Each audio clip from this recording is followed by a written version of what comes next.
Imagine you're a 50-foot predator.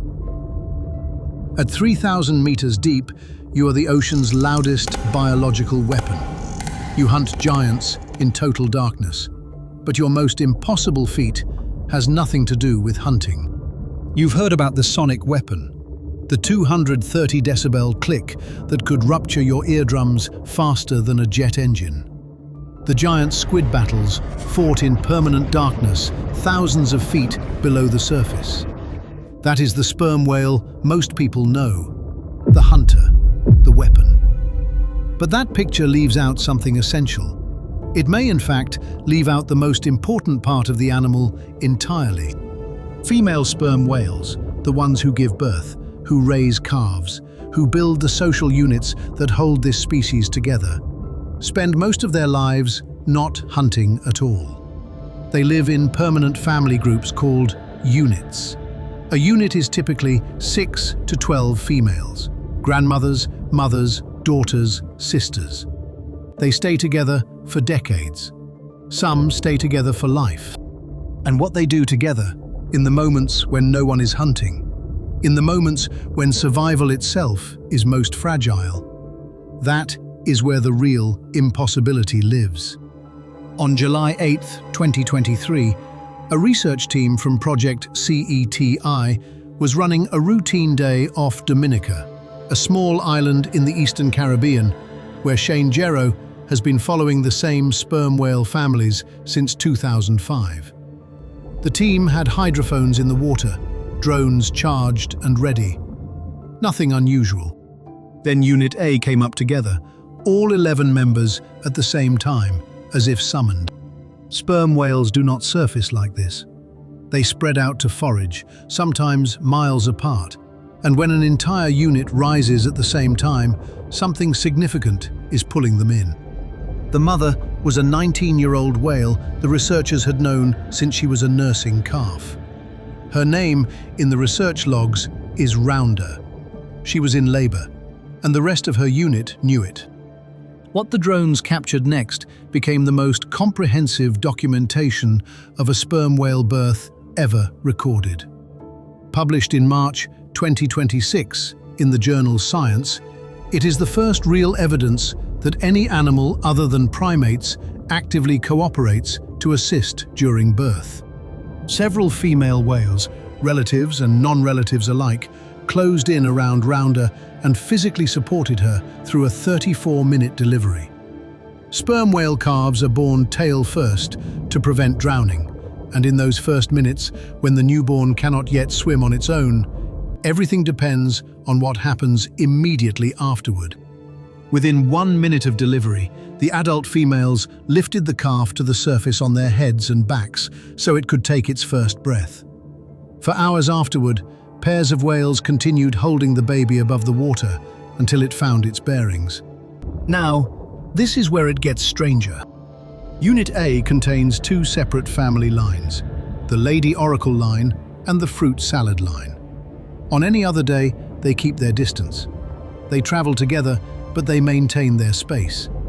2 matrilines sharing a unit, but not mixing freely. When Rounder went into labor, none of that mattered. Every whale closed in, grandmothers, mothers, sisters, and whales from the other bloodline. Females who were not related to Rounder at all, joining the circle around her. Researchers used machine learning software to track each whale's position and movement throughout the birth.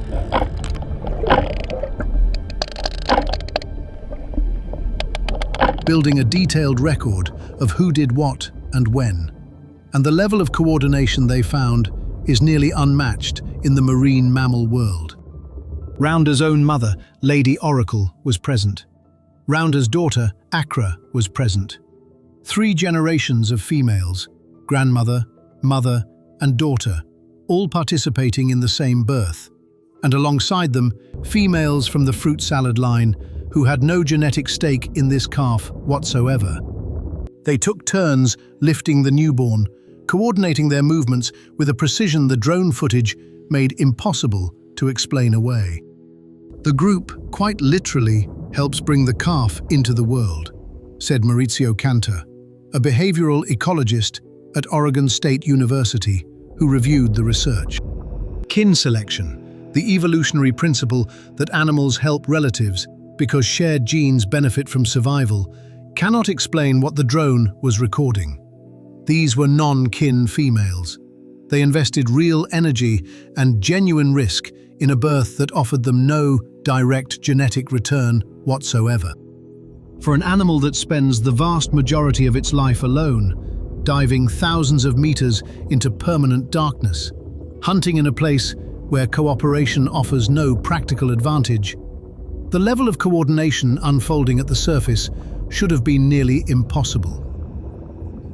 If you're finding this as wild as I did, that the ocean's most feared predator is also one of its most cooperative caregivers, stick with me. Because what the whales were saying during this birth is even stranger than what they were doing.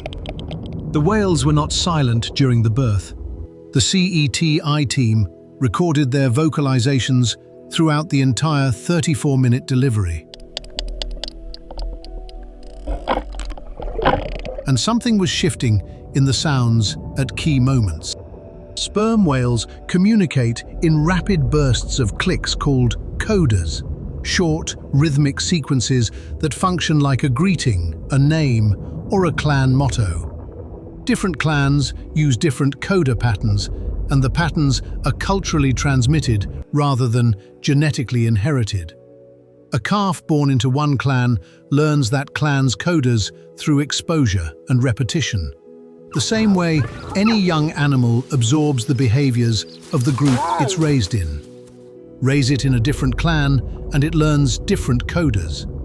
The transmission is social, not biological. During the birth, the pattern of those codas changed.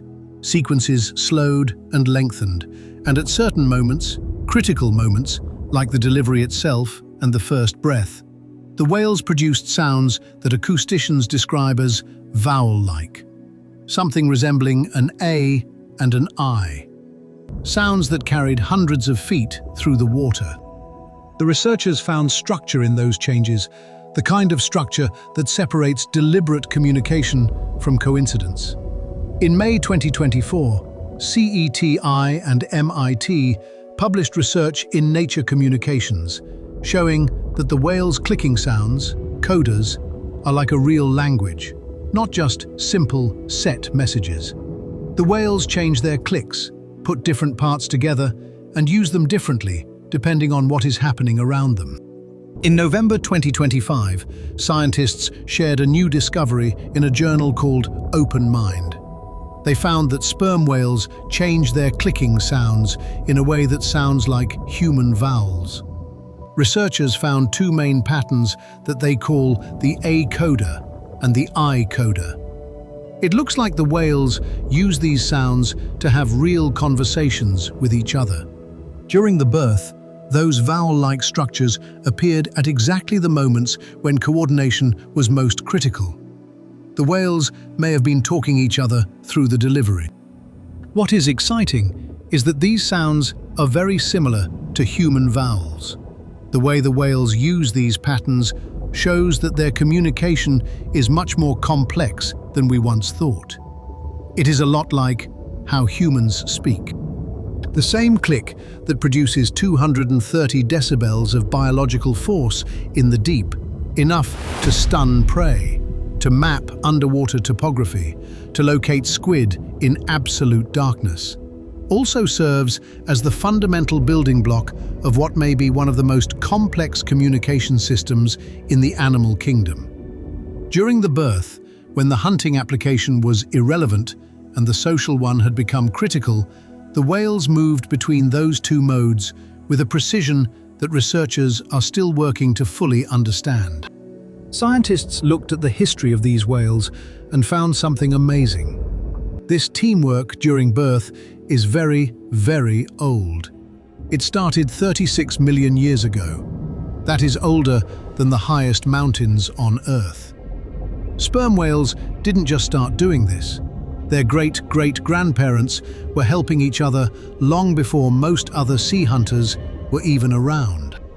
The researchers propose that cooperation during births functions to reinforce social bonds between sperm whales, bonds that underpin their entire large-scale society. Helping unrelated companions drives them to help in return later. In this way, a foundation of trust and collective success builds their social world. Think about what that means. A sperm whale unit is a trust network, not merely a family group, but a web of relationships built over decades of mutual investment. When a non-kin female helps lift your calf, she is building a relationship, investing in a bond that may one day be repaid in kind. She is saying, "I was there for your most vulnerable moment, and one day, when I am in that moment, I expect you to be there for me." What the researchers are describing is reciprocity, the same social contract that underpins human civilization, forged in the deep ocean 36 million years before we arrived. This discovery is unsettling because it defies the laws of the deep. In the most energy-starved, high-pressure environment on Earth, evolution usually rewards the solitary and the ruthless. Every calorie spent on another is a calorie you might need to survive the next 1,000-meter dive. And yet, sperm whales chose to help. As Shane Guerrero, who has followed this family since 2005, noted, "This is the most detailed window we've ever had into the most important moments of a whale's life." We built our understanding of these animals on the predator, the 230 decibel weapon and the giant squid battles. That picture wasn't wrong, but it was only half the story. The other half lives at the surface. It's the moment the clicking stops and the conversation begins. It's the moment the world's most powerful predator becomes a midwife, coordinating a birth across 2 bloodlines and 3 generations. The ocean is full of predators, but as Unit A showed us, it's the connections they build that truly ensure their survival. If you want to keep diving into the hidden social lives and ancient histories of the deep, hit that subscribe button and join our own unit here at Beyond Blackwater.